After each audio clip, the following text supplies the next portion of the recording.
What disturbing story from your past can you share that still gives you chills? Story 1. Before my parents got divorced, my mom and I lived in Mexico with my dad and grandparents. I really have no idea how old the place was. From what I know, my grandpa's family had owned the land in that area of the city for generations. It used to be an old hacienda, and then they started splitting up the land among themselves. Some sold their share, and others stayed. So the house itself was kind of a combination of some very old buildings and some newer ones. Anyway, when I was about 5 years old, I started waking my mom up in the middle of the night, telling her there was a girl in my room who wouldn't let me sleep. My mom obviously chalked it up to nightmares, or maybe me watching a scary movie and dealing with the consequences. She let me sleep in their room, but she was weirded out by how often I kept doing it. She says I always seemed more annoyed than scared, which made her doubt it was just bad dreams. For context, my mom is a huge skeptic and a very level-headed person. Ghosts weren't on her radar. My dad was the believer between the two, thanks to the things he'd seen and experienced growing up in that house. And he was the one insisting it wasn't just nightmares or scary movies. My parents had a pull-out couch in their bedroom and decided to let me sleep there until I was ready to go back to my room. But every time I tried to sleep in my room again, I always ended up back in theirs. My mom eventually asked me what the girl looked like, and I described her as being a little older than me, with long dark hair that covered her face and wearing a white dress. I said she would wake me up to play, and if I refused, she would turn violent or show me her face, which I described as rotting. My mom thought maybe my sister had made me watch The Ring, but I insisted the girl was real, and my sister denied ever letting me watch that movie. This went on until one night my mom woke up because she heard a girl's voice and assumed I was having a nightmare. She looked over to where I was sleeping and saw me still asleep, until a shadow passed over me. Suddenly, I was being pulled up by the front of my shirt into a sitting position. I woke up screaming. My mom rushed toward me and my dad jumped up in a panic and ran to get my grandma. It all stopped pretty quickly after my grandma called in a priest and began leaving rosaries and icons of the Virgin Mary under my pillow. Very horror movie-esque, I know, but that was far from the last strange thing to happen in that house. For years, my grandpa has told us there's money buried under the house. It's a very common story in Mexico, and with it comes a superstition. Only the person being shown where the money is can claim it. Others say the one who finds it will die. My grandpa apparently is the one constantly being visited by the spirit of a woman telling him where the money is. My mom used to tease him, saying he'd lived long enough and should start thinking about his grandchildren's inheritance. My grandpa was always a good sport about my mom's joking, but what he described honestly sounded terrifying. He would say he was pulled out of bed in the middle of the night or would roll over and see something staring at him in the dark. He had many dreams about a woman offering to show him where the money was in exchange for 3 masses at a specific church. She would sometimes extend her hand, always covering it with her dress, which made my grandpa uneasy. At first, he agreed. He had my grandma go and request the first 2 masses, but when she went to request the third, the priest refused unless my grandpa came in person. For some reason, my grandpa didn't want to do that, so the third mass never happened. He also claimed he could sometimes see a glowing spot on the ground, but refused to say where exactly it was. Anytime I share these stories, people think I'm just retelling a horror movie plot, which I get. It does sound that way. But these are real things we experienced. I have a lot more stories from my cousins, my sister, my mom, and my dad, if anyone's ever interested in hearing more. These were just the bigger ones. Story 2. Oh man, I love telling this story to people because they never believe me. And the group I was with at the time all remember it the exact same way. I was 16, going on 17, during the summer of my junior year of high school. It was a Friday or Saturday night. You know, the usual. Living it up, being the bad kids and having the time of our lives. We had some weed and needed somewhere to smoke it.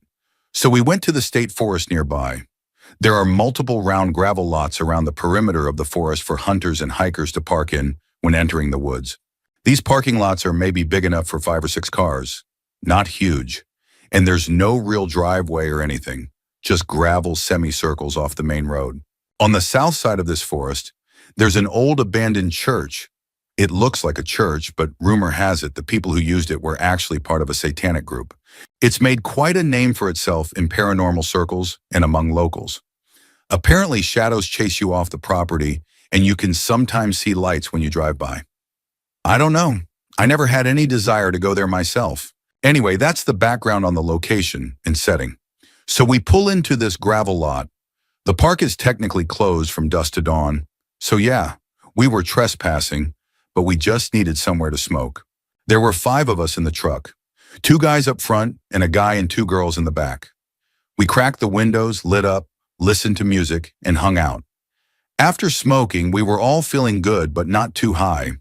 We were all regular users, so we knew our limits, and we were fine. The kid in the back seat with us joked that it was too hot and cramped inside the truck, and if we didn't turn on the AC, he was going to climb into the bed of the truck. We all laughed. Nobody wanted the AC on, so we told him to go ahead. He climbed into the bed of the truck through the back window, and we continued chatting. Then suddenly, he popped his head back through the window and said, "Start the truck and get out of here now." The tone of his voice was bone-chilling, to be honest. But we were all like, "Nah, dude, you're just high. Chill out. We're in a parking lot. There's nobody here. We would have seen them pull up." He started climbing back into the truck, and he was visibly shaking. He said somebody was out there with us, and we needed to go. So we finally agreed, "All right, fine. John Doe is freaked out. We're out of weed anyway. Let's head over to his place." But then we all heard the sound of gravel, like footsteps coming toward the truck, and that lit a fire under us. We started the truck, turned on the headlights, and the parking lot was surrounded. We were in the middle of nowhere, parked in a state forest after dark, and the gravel lot was surrounded. I don't even know how many figures there were. It felt like every single gap in the trees was filled with a shadow, but they clearly weren't normal people. It was almost like something out of Men in Black. They looked like they were wearing black suits or cloaks. They all seemed like pale white men with bald heads, but their facial features were impossible to make out. Their bodies were too vague, too uniform. Honestly, I don't know if they were men at all. I don't even know if they were human. But they had pale skin and no hair, and they were everywhere. We peeled out of that parking lot, panicked and shaken, and talked about it the entire ride home. That was the end of the night for all of us. We split up and went our separate ways trying to calm down. Everybody around here just says, "Oh yeah, that forest is haunted," like it's no big deal. But that night is scarred into my brain. Story 3. It was the summer of 2002 when the following took place. Since I was born, I was always subject to odd things happening in our household. But it wasn't until our family moved into a well-known apartment complex in Seymour that my life would be turned upside down. I would end up seeing something that would scar me and haunt my thoughts to this very day. Whatever was in that apartment, it was evil, and it seemed obsessed with torturing me more than anyone else in my family. Its presence grew stronger and stronger as time passed. I would explain to my parents and sister what I saw or heard, and it just felt like no one ever believed me, until odd things started happening to them too. One time I woke up around 4 a.m. The moon was so bright it lit the room my sister and I shared with a bluish glow. I had woken up to the sound of our parents' bedroom doorknob shaking violently down the hallway. My first instinct was to ask, "Everything okay, Dad?" No response. The doorknob stopped shaking. I instantly knew there was someone in the house.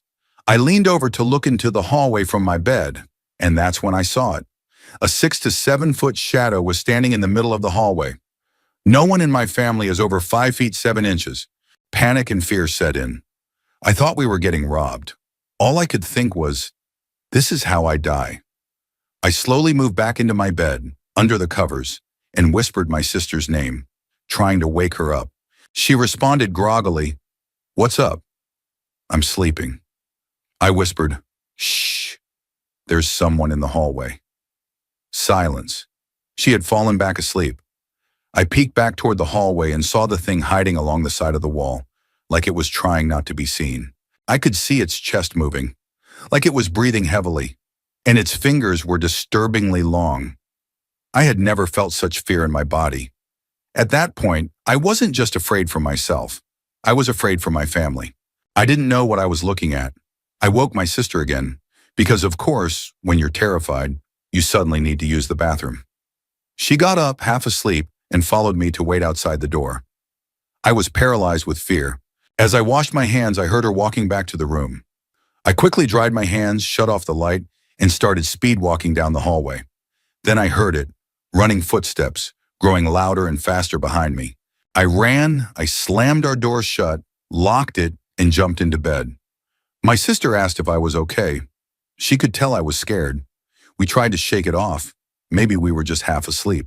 Then suddenly we both heard the door violently shaking, like something was trying to get in and wouldn't stop. The door stopped. Silence filled the room. I asked my sister, "Did you hear that?" She replied in a nervous tone, "Yeah." I sprinted across the room and pounded the wall with my fists, screaming for help. I heard my dad get up and run toward our door, knocking and asking if everything was all right. We explained what had happened, and he searched the apartment. Every door and window was locked from the inside. No sign of anyone. To this day, the image of what I saw still haunts me. That place was evil. It changed our family for the worse. The feeling of dread and depression filled the walls of that apartment like nothing we'd ever known. I still don't know what I saw that night, but I'm grateful it never happened again. Story 4. I've had 3 very definitive and terrifying experiences. One with a demon in California, one with some kind of skinwalker in Oregon, and one with a witch in Utah. The skinwalker one was the most threatening and violent, so I'll just tell that one. In 2012, my buddy and I were driving from LA to Portland. We had taken a long scenic route and were getting tired of it, so we decided to cut across some mountains to get back to the major freeway heading west. We checked the map and found a route that would take about 5 hours. The sun set late that time of year, so it was just starting to go down as we turned onto this 2-lane road into the forest. About an hour in, everything seemed normal, but something felt off. We hadn't passed a single other car. The forest around us was pitch black, the moon hadn't come up yet, and we had no cell service on either of our phones. We came around a corner, and there was a huge buck standing in the middle of the road. We were going about 65 miles per hour and had to swerve to avoid it. It didn't budge. We were shaken and realized how deep in the woods we were. Definitely not a place we wanted to get stuck. We slowed down. A few minutes later, another deer jumped toward the car, then another just a bit further down. It was like we were dodging deer on a pitch-black winding road, and our eyes started to strain from tunnel vision. Finally, the moon came out, and we got a bit of relief, thinking maybe we were almost out. Through the trees, we saw moonlight reflecting off water, some kind of lake, and for a moment, it felt like we were back on track. Then we saw it. A light set up on the road, and next to it, a woman slumped in a folding chair beside a sign that read, "Road Closed," just sitting there in the middle of the road. I slowed down, rolled down the window, and asked, "Is the road actually closed?" There weren't any signs till now. She said, "Road's shut down till 6 a.m. Turn around or just sleep here if you want." And she kept sitting there. There were no other cars, no shelter, nothing, just her. We were exhausted and decided we'd just pull back a little way, away from her, and try to sleep. We parked next to the lake, turned everything off, and tried to rest. It was chokingly silent. Neither of us was sleeping. We were both pretending. Then suddenly, inside the car, right between us, we heard a little girl scream, a blood-curdling scream. I immediately turned on the car and hit the gas. My friend was panicking, saying, "I'm sorry. Whatever happened to you? We don't have anything to do with that." He was having a breakdown. As he closed his eyes and started praying, I caught something out of the corner of my eye. Something big and white, rushing silently down from the forest toward the car. I was terrified, gripping the wheel, going 60 with the pedal to the floor. This tall, thin, white creature was keeping pace right next to my window for about 4 seconds. I didn't dare look directly at it. I knew if I did, I would die. I rounded a bend and it peeled off into the forest. Then lightning cracked above us. It started to drizzle. A moment later, we came across something on the road. A deer carcass, just destroyed. Then another, ripped in half. Steam was rising from its rib cage like it had just happened. By this point, I think we were both hysterical. It started pouring rain, thunder, lightning. It felt like the forest was closing in on us.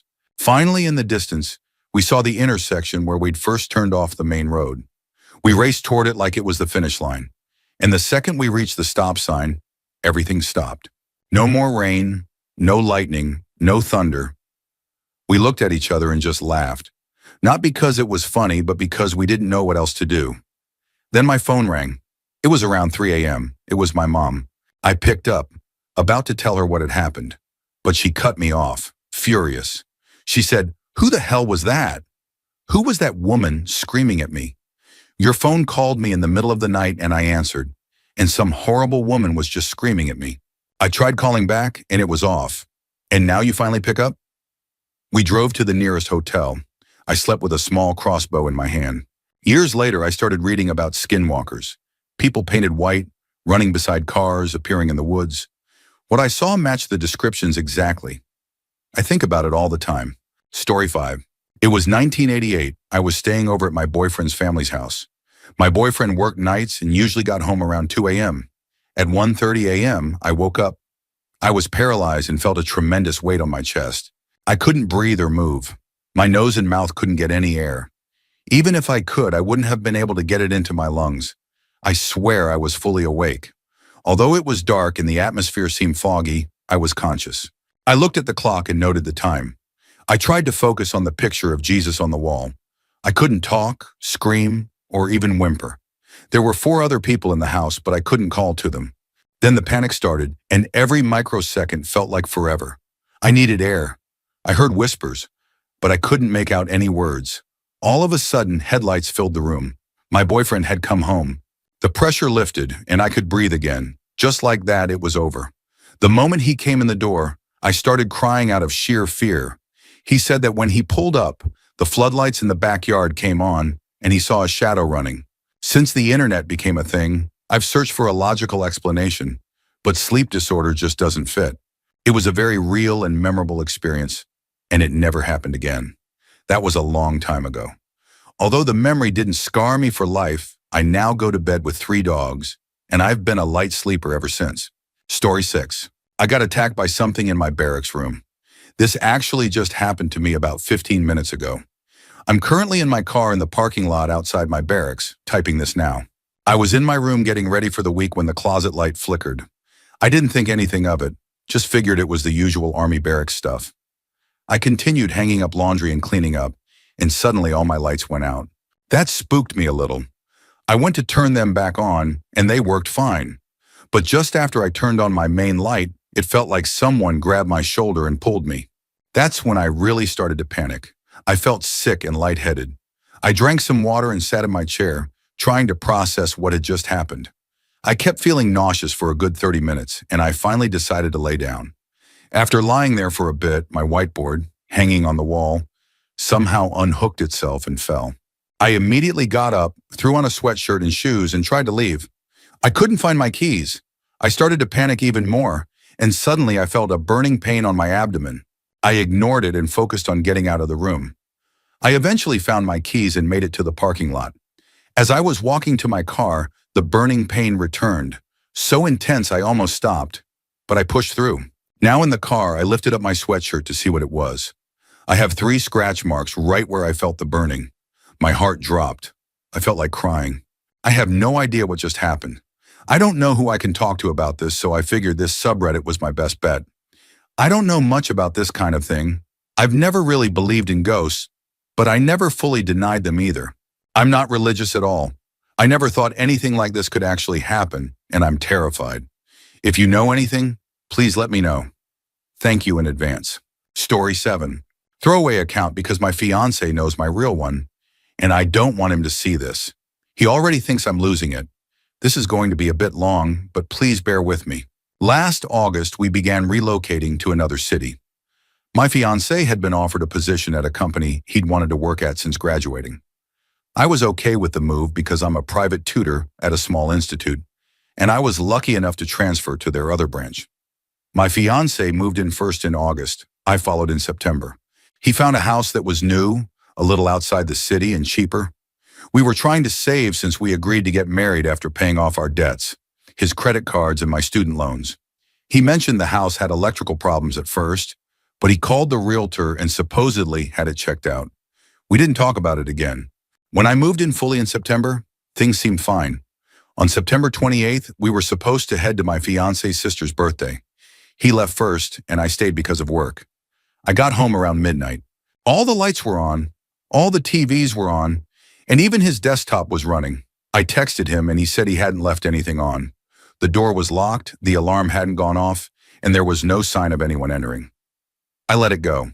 That night, I put my phone next to me on the charger, and set multiple alarms. The next morning I woke up and the phone was gone. Panic set in. I searched everywhere. Nothing. I used my laptop to check the time. It was 11 a.m. I messaged my fiance on Facebook and told him what happened. He wasn't mad, just annoyed, and probably assumed I was making an excuse. He called my phone. No noise.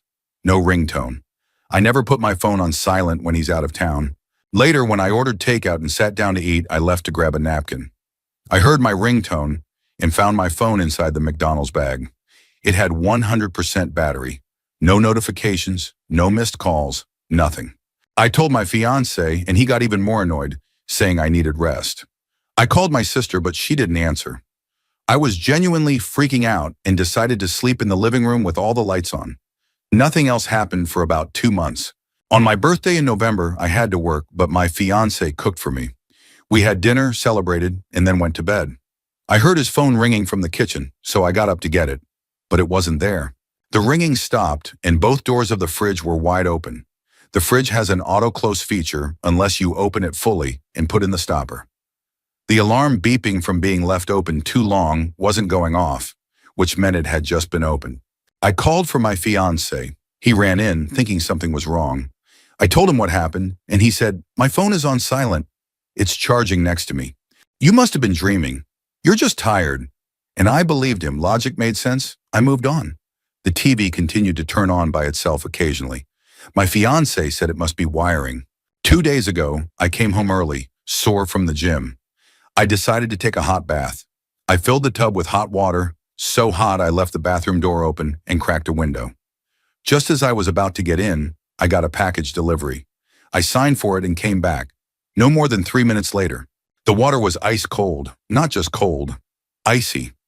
When I touched it, the shock made me slip and fall into the tub. Now I have a bruise on my hip. I didn't tell my fiance because he'll just say I'm tired again. But I swear, it was hot. I don't know what's happening. I've never experienced anything like this. And I've never believed in it either. It doesn't make sense, but it's real. The house is brand new. The previous owners were an elderly couple. It had no history. I don't know who to talk to. I don't even know why I'm writing this here. Maybe hoping someone has answers or a solution, anything. Story 8.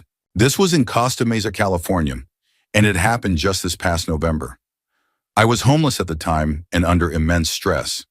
I've had a dozen or so very strange things happen in my life, but this one was truly upsetting. I was walking my usual route around the community college I still attend. I had recently quit my job and moved out of a rented room. I'm not the most social person. I've struggled with depression and feeling like the world weighs heavier on me than most. I'm sharing that because I know how this may sound, but I swear to my creator this is 100% true. I approached a crosswalk and saw a woman about 30 yards away, walking toward a grocery bag lying on the sidewalk. She was already carrying 2 bags. I offered to help. She was short, maybe 5 feet tall, 60 to 70 years old, Asian, and generally unkempt. She said sure with a thick accent and told me she was going across the street, the same way I was going. She handed me a bag and I insisted on taking the second one too. We left the third bag on the sidewalk to pick up. At first the bag seemed fine, heavy but manageable. As we walked to the corner, the weight of the bag seemed to double. At the crosswalk, she started rapidly pressing the button like she was in a panic. By the time the signal changed, the bags felt like they were 80 to 100 pounds each. I'm 6'1" and in good shape, and I sincerely didn't think I could make it across. She looked at me with this wide, creepy smile and said, "Too heavy." I was terrified. I barely made it across and dropped the bags on the sidewalk. She walked up with half steps, both hands on her one bag, still smiling. "Hey, you stop here or keep going?" she asked. I said, nearly crying, "I'm sorry, I can't go any further." She smiled even wider. "Okay." I ran back across the street in fear. When I looked back, she was hoisting each bag under her chin and walking them, 3 or 4 steps at a time, into the Fairview Developmental Center, a community for the mentally disabled. I wept. I was terrified. I still am. I think about that moment all the time, and I still don't understand what happened. Story 9. I've worked as a correctional officer for a long time. I've worked at facilities in Texas and in Michigan. The oldest prison I've ever worked at just recently started to close in Michigan, and it got me thinking about all the paranormal experiences I've had there and in other prisons I've worked at. I'd like to share with you some of the more notable encounters I've had while working in these facilities. First off, I'd like to say that I never really believed in ghosts before I started working as a correctional officer. I started off working in Texas at an intake facility. I worked night shifts, 12 hours from 6 p.m. to 6 a.m. The first experience I ever had was while working on a lower security housing unit. After finishing a round, I was chatting with my partner when I heard a loud banging sound. It was about 3 a.m. at this point. No prisoners should have been out of their bunks. I asked my partner if they knew what the banging was. They, being an older officer, told me bluntly that the unit we were working in was haunted. They said the sound was coming from one of the quiet cells in a hallway not directly visible from the officer's station, and that a prisoner had died in one. Allegedly, the prisoner died because the officers working there at the time gave him a sack lunch, and he choked on the food and died. I didn't believe the unit was haunted, so I decided to go look at this door. The banging got louder as I got closer. The door itself was visibly shaking, as if someone was pounding on it. There was nothing that could have caused it. I was at a loss for words. Later that night, I checked the door again and saw a steamed-up handprint on the glass of the door's window. Another experience I had was at the same facility, but in a different housing unit. It was around 1 or 2 a.m., and I was sitting inside the officer's station, watching the cameras and talking to my partner. I looked at one of the cameras and clearly saw a prisoner sitting at a table in the day room. I turned my head to look at the actual day room, and no one was there. I asked my partner to check it out because no one was supposed to be out of bed. I rolled back the camera footage to see where the prisoner might have gone. On the video, the prisoner slowly faded away and vanished. My partner came back, and we both watched the footage over and over again. Later that same night, I noticed a wet floor sign that had been left out. I returned it to the porter closet. I got back to the officer's station and looked again. There was the wet floor sign out again. I asked my partner if they were playing a prank on me, but they denied touching it. I went back, put it in the closet, and locked the door. I returned, and there it was again, sitting right in the open. My partner and I started watching it. The sign began to tip over slowly, two of its legs lifting off the ground. Then it slammed itself to the floor and slid quickly up the hallway before returning to the spot in front of the closet door. It then stopped moving. My partner and I refused to leave the officer's station for the rest of the night because we were terrified. Another notable event happened in Texas while I was working in an ADSEG unit, a high-security area for inmates who frequently get into fights or cause problems. One night, a prisoner was housed in one of our close observation cells, typically used for those threatening self-harm. Sometimes inmates fake this during the summer to get into the cooler cells near AC vents. This inmate told me he was doing just that and didn't want to cause trouble. Later that night, my partner and I saw a shadow move across the floor on camera. It moved to the close observation cell and disappeared under the door. I did a round to check on the inmate. He was pacing. I asked if he was okay, and he told me something felt wrong and that he was hearing voices. I tried to calm him down, and eventually he laid down on the bed. Later, my partner called for assistance because the inmate had bitten into the skin of his own wrists, was bleeding, and allegedly began speaking in tongues while holding his arms above his head. When I started working at prisons in Michigan, I was assigned to one that was built back in 1877. One of the oldest still operating prisons in the U.S. There were so many small experiences I had there. Slamming doors, strange voices, and unexplained chills. The first really memorable experience happened around Christmas during third shift. I was working the oldest unit in the facility. Usually we didn't house inmates there, but due to the COVID-19 pandemic, it had been reopened. I didn't have a partner that night because we were short-staffed. One of the other officers set up a TV for me to keep me entertained, since I'd be isolated far from other units. I did rounds throughout the night and watched TV in between. Suddenly, I heard banging from a door that led to a hallway connected to an even older, condemned part of the prison. I opened the door and looked down the hall. A cold breeze hit me, and my arm hairs stood on end. Thoroughly creeped out, I shut the door and returned to my seat. As I started watching TV again, the channels began flipping rapidly, then landed on static. I ended up getting moved to another unit because I was so scared. One night on third shift, my coworker and I had some free time, so we decided to explore the prison. We went through the underground tunnels, the old barns, the empty gun towers. Eventually, we went to the condemned part of the prison I had experienced earlier. There was a big metal gate halfway down the hallway that had to be unlocked with a large skeleton key. We entered the old segregation area.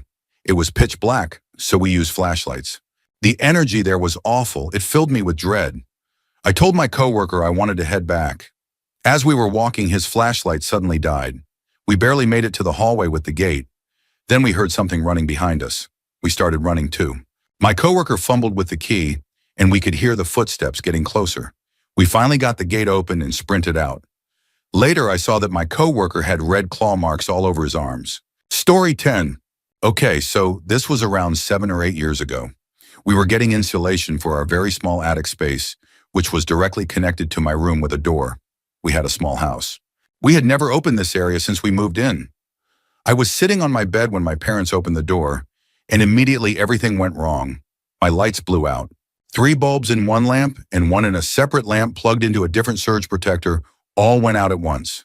I'm pretty sure it wasn't just a freak electrical coincidence. My parents stopped what they were doing and went downstairs to check the breakers. I was still sitting on my bed, and the only light coming in was from the hallway. My door was cracked open, just enough to light maybe a quarter of the room. That's when I heard a growling sound coming from the attic. It scared the life out of me because I thought there might be a raccoon or something up there. I didn't move. I didn't want to spook it. The growling continued for a few minutes. Then I heard ridiculously loud footsteps, like someone stomping with all their strength on the attic floor. And then I saw it. A shadow, maybe 7 or 8 feet tall, walked out of the doorway. It was mostly defined but not detailed, and it kept making those thunderous footstep sounds. It raised a hand and made a gesture that looked like a "come with me" wave. Then it walked back through the attic door. I waited a few seconds after it disappeared, then shut the attic door immediately, and my lights came back on. This all happened in the span of maybe 10 minutes. When my parents came back upstairs, I told them what happened, but they said they didn't hear a thing.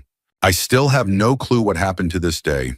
I don't think I'm schizophrenic or anything, and I wasn't asleep, so it's not like this was sleep paralysis. I'm still skeptical about paranormal stuff, even after this, because the whole event just seems so much like something out of a horror movie. It's hard to believe it was real. Story 11. This happened when I was in high school. I was at my friend's apartment, and she had a neighbor upstairs who was a few years younger than us. We hung out with her sometimes when I visited. On this particular day, the neighbor mentioned she had a Ouija board and asked if we wanted to use it. We agreed. I personally didn't believe Ouija boards were anything more than a myth. We went into the garage area of the building and put our fingers on the planchette. For the first few hours, nothing really happened. Eventually, we got movement on the board and started asking questions to the spirit, who began answering. Someone asked if the spirit was trying to talk to any of us specifically, and it spelled out my name. I thought one of them was messing with me. So I asked the spirit's name. It spelled out my grandmother's name, who had died 6 months before this. I got uncomfortable because my grandmother's name is in another language, and I had never told my friends what it was, nor would they have known how to spell it. I asked what she wanted. It started to spell URGR, and then the planchette started moving erratically, circling off the board and not making sense. Then it suddenly spelled out, "You are great." This part will be important later. I brushed it off, thinking we were just moving the planchette weirdly, and we said goodbye. A few days later, my grandfather, my grandmother's husband, passed away suddenly. It was completely unexpected. He was healthy and looking forward to Christmas. While sitting at his funeral, I thought about the Ouija board and realized something. When the board initially spelled URGR and then scrambled around, maybe it was trying to spell grandfather. But the board started going erratic, like something stopped it from finishing the word, like it was trying to warn me. The next few months were awful. I started blaming myself, convinced that I had caused my grandfather's death by using the board. I became suicidal. The thoughts I had didn't feel like my own, dark, intrusive, like something else was putting them there. I constantly felt watched, like something was near me. I even remembered being in the bathroom the night we used the board, under a light fixture, when I suddenly got a strange feeling and stepped away. Seconds later, the light shattered. If I hadn't moved, I could have been seriously injured. Eventually, I confessed to my mom about using the board. The moment I did, I felt a huge weight lift. The dark thoughts started to fade. I began to feel like myself again, but I still wondered, was that really my grandmother? Or was something pretending to be her? Fast forward a few months, I was at an overnight school event. Another friend brought a Ouija board, and I decided to use it again to see if I could get any answers. At one point, the board said it wanted to talk to me specifically. We asked who it was. It began to spell DEV. We panicked, but then it spelled a word I didn't recognize. My friend looked it up later and told me it meant devil in another language. That's when I was convinced whatever contacted me the first time wasn't my grandmother. It warned me about my grandfather just enough to ensure I'd feel guilty when he passed, which made me more vulnerable. That guilt gave it influence, even control. I still don't know if everything really happened the way I remember it, but it's the only explanation that makes sense to me. Story 12. About 7 years ago, I received an invitation to attend my cousin's dinner party. I had never met this cousin before and had only spoken to him over the phone. I was surprised that his family suddenly invited me after all these years. The invitation included an unfamiliar address that my GPS couldn't locate. I ended up using a physical map and pinned the location manually. As I drove, I began to realize how far I was venturing from civilization. Just endless trees and farms. Where the hell am I going? I muttered to myself. Eventually, I found an address that seemed close to what I had pinned. As I approached the house, I noticed how dull and eerie it looked. It was completely covered in leaves and branches. This can't be it, I thought. As soon as I entered the rocky driveway, a man and woman, my supposed aunt and uncle, came out to greet me. They seemed excited and welcoming. Once inside, I asked where my cousin was. They immediately replied, "He went to run a few errands. He should be back later." We spent a couple of hours talking about my mom and the rest of the family. My aunt made a delicious homemade pot roast that I finished within minutes. After dinner, we played a lively game of Uno. It was surprisingly fun and competitive. But as it grew dark, there was still no sign of my cousin. Regardless, I needed to leave. It was almost nightfall, and I didn't want to get lost driving back from this remote place. Since my GPS still wasn't working, I asked them for the most efficient way back to the highway. They exchanged puzzled looks. "I thought you were staying the night," they asked. I explained that I couldn't. I had work the next day and couldn't afford to miss it. "It's much better if you leave tomorrow morning. Trust me, you'll get lost," they said. I tried to brush it off and assured them I was a skilled navigator. I could find my way out of the Sahara Desert, I joked. Looking agitated, they strongly insisted that I stay the night for my own safety. At this point, I was getting irritated. I sighed and said, "Fine, I'll stay the night, but I have to get up early for work." Suddenly, they both seemed oddly excited that I had agreed to stay. As soon as they went to fetch bed sheets and pillows, I bolted. I ran out the front door, jumped in my car, and backed out of the driveway as fast as I could. It took some time, but I eventually found my way out of that depressing, isolated area. I got home about an hour later than expected. It was 11 p.m., and I didn't want to wake my parents.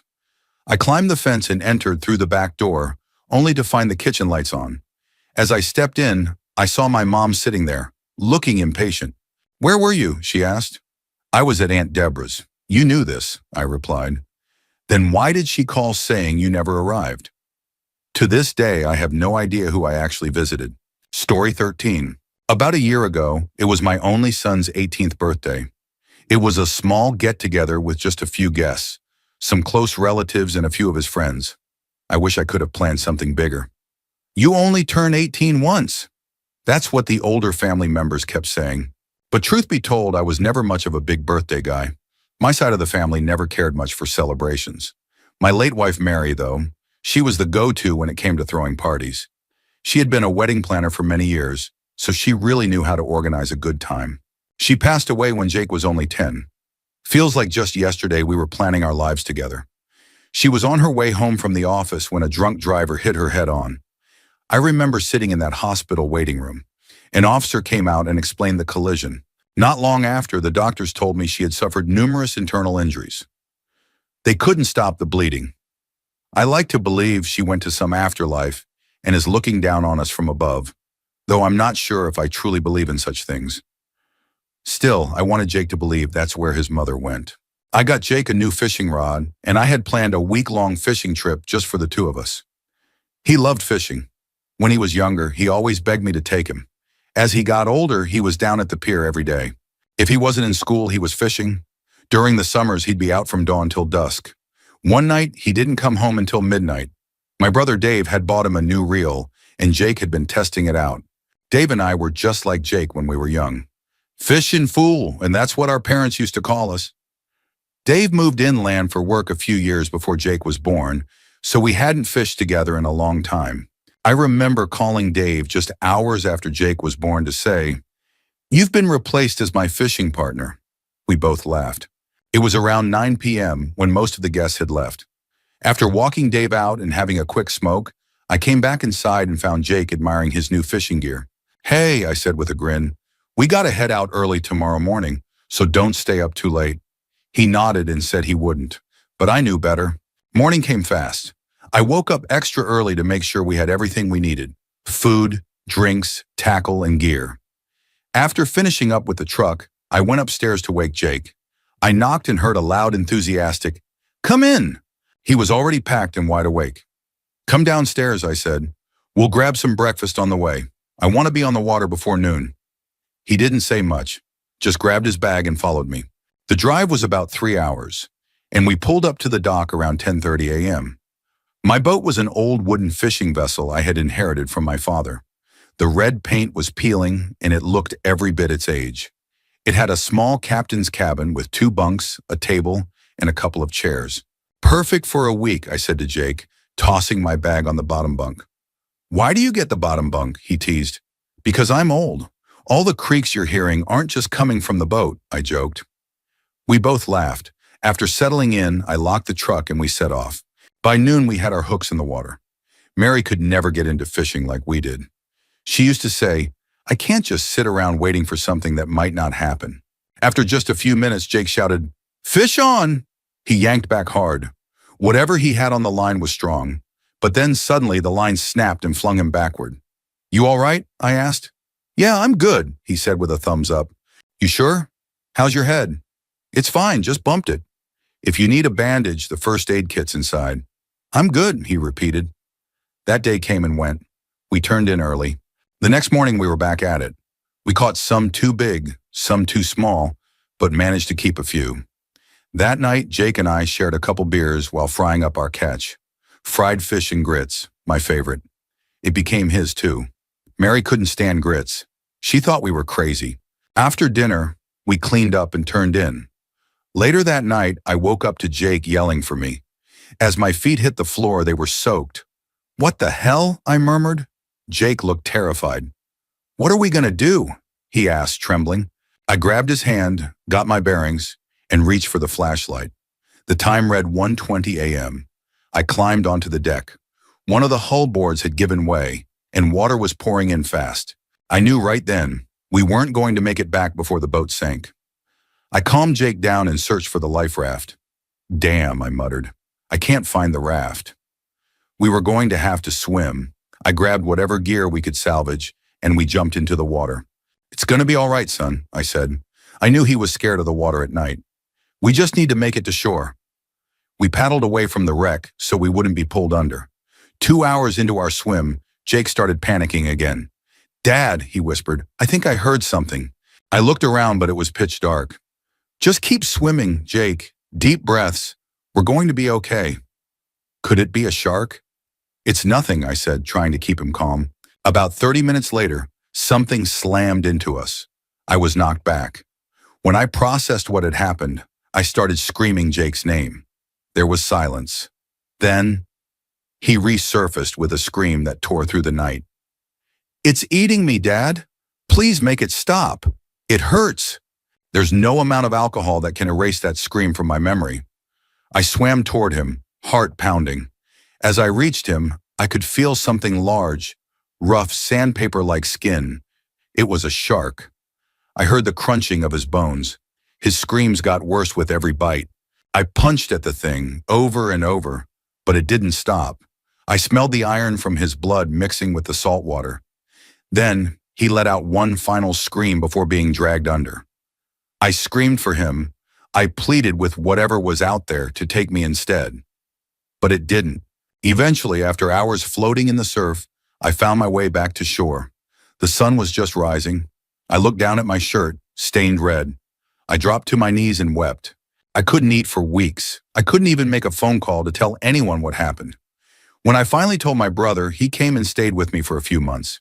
It's been a year now, but the grief, the screams, and the memories are still alive. I don't know how to move forward. Most days I just drink and smoke to get by. If there's one thing I hope people take from this, it's to never take time with your loved ones for granted. You never know when it'll be the last moment you get. Story 14. The Mariani family has lived in this country for generations. We were a loud and proud bunch from the boot. Everyone always stereotypes Italian immigrants as brutish thugs or that we're all connected. Unfortunately, my family liked to live up to those stereotypes. From the moment we stepped off the boat, it seemed like we were fine-tuned for trouble. My great-grandfather got his start as a bootlegger, right at the tail end of Prohibition. Vincenzo, the Wall Mariani, my grandfather, was a respected capo in one of the 5 families. That brings us to my father, Frank Sr., who never really had the temperament or fortitude for the life, a fact that Papa Vincenzo respected, all things considered. Still, back then, he was expected to keep up appearances, to make it seem like he was grooming an heir. So he and Papa came to an understanding. Dad would make small collections and drive some friends around on errands. It would all work out, as long as he didn't ask any questions. Dad wasn't stunted. He had some inkling about what was happening on those drives. This went on for a few years until it ended somewhat abruptly. My father moved away and distanced himself from that part of the family. We rarely saw the black sheep Mariani unless it was for a wedding or a funeral. The last time I saw Papa Vincenzo was just a few weeks ago at my cousin Vincent's funeral. He went around the room shaking hands, offering condolences, chatting with anyone who would indulge him. He and Dad exchanged few words, and it was then I decided I needed to get the full story behind their fallout. That night, I cornered him in the kitchen and asked why he was so cold to his own father. I laid on the guilt pretty heavy, but he just scoffed. When I was your age, if I talked to my father like that, they'd have found me in 7 different dumpsters, he said. That probably wasn't too far from the truth. I urged him to continue and he got quiet, lost in thought. Finally, he spoke up. Frank, did I ever tell you about some of the jobs I did for my old man? There was a grave tone in his voice. He went on to tell me stories from his time in North Jersey. They fascinated me. Some of them sounded so outlandish I had to stop myself from interrupting. He told me about his first collection run. He didn't have his own set of wheels yet, and Papa Vincenzo loved his son very much, but not enough to let him drive his 1958 Cadillac. So he showed up at the brownstone of Paulie Caruso, hat in hand, meekly asking to borrow his car. Paulie was beside himself, smacking Dad across the head before tossing him the keys. Paulie drove a ragged brown Aspen with a permanent dent in the hood from some drunken brawl at Cindy's. They got in and set off on his first collection run. For this one, Dad stayed in the car. They traveled all around town, sometimes circling a store 3 or 4 times before Paulie had him slam on the brakes. Paulie would calmly get out, enter the bar or bakery, and Dad would hear a bell ringing, followed by cheerful greetings. Paulie would come out a few minutes later, tucking something into his pocket. He was always all smiles, until he got back in the car. Then he'd go stone-faced, his beady eyes devoid of any soul. Only once that day did a collection take long. It was their second to last stop, a bait-and-tackle shop that had just opened up. Paulie's face darkened when he saw the owner inside. This gentleman, Paulie said, is always short. He slammed the car door shut and walked in. Paulie wasn't tall, about 5 feet 4 inches, with a bit of a gut and the face of a century-old bulldog. But the store owner's face exploded in terror when he saw him. Paulie grinned that shark-tooth grin and walked him to the back. Dad noticed that Paulie flipped the closed sign as he entered. 30 minutes passed before Paulie emerged from an alley, glancing around like a ghoul hiding from daylight. His knuckles were raw and throbbing, but he said nothing. Nice enough guy, Paulie mumbled. Shame his business ain't taking off. Dad noted. Didn't see him come out of the back. I was helping him do some inventory. He took a bad fall. Told him to ice his leg, Paulie replied. Deadpan. I'm a helpful guy. You know that, right, Frankie? Dad just nodded. Pull up to that butcher shop round the corner, Paulie added. I'll buy you a hero. That was the end of that. The tackle shop shut down a few months later. Some of Polly's associates came in and ransacked it, taking everything but the copper wiring. No one ever heard from the owner again. Dad eventually got his own car, a flashy red Vega. He was proud of that thing and enforced a strict rule. No carpets. I didn't get it at first, but then he told me the story. One night Polly called, friendly but strained voice. He needed a favor, just a ride, real quick. Dad agreed.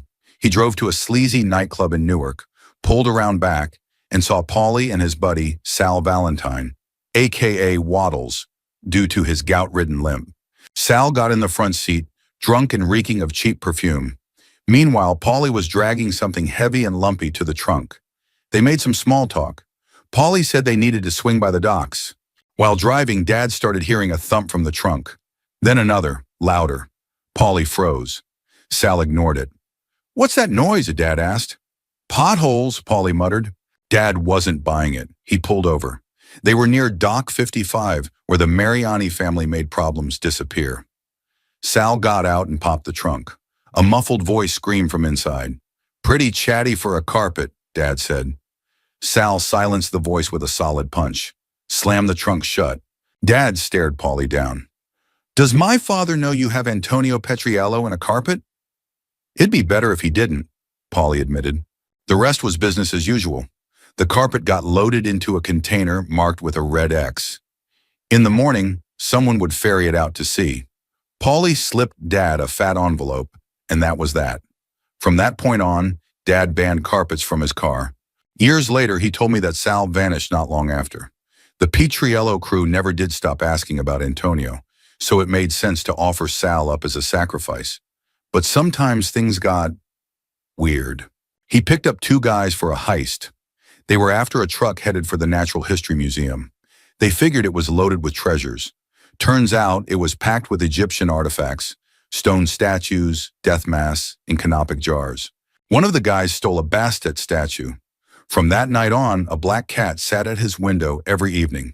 He had nightmares of being dragged to the underworld. He went mad. Eventually, his friends found blood at his apartment window, but no body. The statue was gone too. I begged Dad for more stories, but he said that was enough for one night. I just came back from the store with a bottle of his favorite grappa. Maybe, just maybe, I'll get more tales out of him tonight. Story 15. For the record, I've never really told anyone this story. I come from the kind of family that would laugh in my face if I ever tried to explain what happened, so I kept it to myself for a long time. I should also add that I'm not super literate, so please excuse my grammar. I was about 9 or 10 years old watching a movie with my dad and younger sister before bed, like we did almost every Friday night. Every night around the same time, Dad would send us to bed. We'd put on our pajamas, hop into bed, and wait for him to come up and say goodnight. He'd come upstairs, turn off our lights, and tuck us in. Sometimes it'd take 2 minutes, and sometimes I'd fall asleep with the light on before he came upstairs. That night, I got into bed facing the wall and pulled the covers up over my head like little kids do. Everything covered but my face. As I was lying there looking at the wall, a human-shaped shadow slowly walked into the room. From my perspective, it was a clear outline of a person from about the waist up. I distinctly saw the outline of an ear, and the silhouette moved with the subtle shifting and bobbing people have when they walk. It stood over me, not completely still, for maybe 15 or 20 seconds, and then walked out of the room just like it came in. I wasn't horrified so much as I was confused. After it left, I waited a few minutes before I got up and went to get my dad. He was downstairs sitting in his chair, finishing a bag of chips. I asked him if he had come into my room because I had seen something. He looked at me like it was the most ridiculous thing he'd ever heard, brushed me off and told me to go back upstairs. Now, for him to walk up 3 flights of stairs and into my room, completely silently in an old house, and then walk back down the same way, would have been impossible. I was wide awake the whole time. I've thought about that night for 20 years, and to this day, I have no idea what happened or why the shadow was there. Maybe some of you have experienced something similar and can help make sense of it. Story 16. We moved out of the greenhouse not long after that incident. We didn't go far, though. We were still living in Vail, just on the other side of town. If you know Vail, Oregon, you know that's not all that far at all. We moved into a cute little white house behind the Dairy Queen. I'm not sure if it's still there. My room could best be described as a closed-off porch. It had big windows and a door that opened into the yard. Honestly, I could have snuck out whenever I wanted and no one would have known. My family didn't pay much attention to me, but that's not what this is about. At first, nothing weird happened in that house. I was thrilled. There didn't seem to be any ghosts. Bonus, no basement. It was peaceful for a while. I was still in grade school back then, and although I have stories about the school too, this one is just about the house. I wasn't hearing chains or seeing little girls in closets. I didn't even have a closet, so that helped. But peace never lasts for long. We had moved there in the summer, so we kids had all day to just play. It was nice until I saw them. My brothers, stepsister, and I were playing outside. Mom was inside watching TV and fixing us snacks and sweet tea. She swears she didn't see anything that day, and maybe I'd believe her if it weren't for the stories she's told us over the years. I love my mom, but she has this gift of seeing only what she wants to see. That day, she decided she didn't see a thing. We were playing when I heard a voice I didn't recognize. And to be fair, my mom and stepdad had a lot of friends coming and going. But I had a sinking feeling this wasn't one of them. I don't remember what the voice said, just that it was male. I could have brushed it off like my mom did, but then I looked toward where the voice came from. That was a mistake. Standing at the edge of the property, I saw a group of men. Some were native, others looked like settlers. The thing is, they were all see-through, transparent, ghosts. And to make matters worse, one of them saw me looking at them. I wanted to run, to scream, to hide. I wanted peace this time, not more ghosts. I closed my eyes and told myself they wouldn't be there when I opened them. But they were, and they were closer, much closer. I'd never been that close to a spirit before. I'd only ever spoken to Wyatt, and at the time I didn't even know if he was still around. One of the settlers, a tall, scrawny man, was furious that a child could see him. He started yelling at me, screaming that I was a witch. And to be fair, now I am, but I sure wasn't back then. I wasn't even 10 years old. I started crying. My brothers and stepsister looked confused. They couldn't see what I could. To them, I probably seemed like I was having a meltdown. They told my mom I was being dramatic. Thinking I had a migraine, she called me into the house. I did get migraines back then, still do, but this wasn't one of them. The group followed me into the house. A native man was trying to calm the angry settler, and thankfully it worked. But now they knew I could see them, and I knew they wouldn't leave me alone. For days, one of them would show up and try to talk to me. I ignored them as best I could. My birthday was coming up, so I tried focusing on that instead. Then on my birthday, things came to a head. I was telling my mom how happy I was when one of them appeared, this time a native woman. I tried to tell my mom, but she insisted it was just my imagination. Eventually, I gave up and told her I had a migraine and wanted to lie down. Once I was alone, the native woman started talking to me. Here's the thing about ghosts. If they don't know they're dead, they usually don't mess with the living. But once they know they're dead, all bets are off. They can move things, speak in their native tongue, and affect the physical world. But this woman was kind. She didn't try to scare me. She didn't move anything. She simply wanted me to understand. When I told her I couldn't help, she nodded. Young ones like you usually can't, she said. I asked what she meant. She told me others had this ability. Some tried to help, some used it for fun, and some just ignored it completely. She told me she wouldn't let the others bother me anymore. I might still see them, but they wouldn't try to talk to me again. I was so thankful. Though I still sometimes walk through one by accident or woke up to one sitting at the foot of my bed talking quietly, I got used to it. Thanks to her, I finally began to accept what I was seeing. It's actually one of the better memories from my childhood, finally coming to grips with my ability. And now that I think of it, I'm not sure I ever thanked that woman. Maybe one day I'll go back and see if I can find her. She was the second spirit ever to be kind to me, after Wyatt.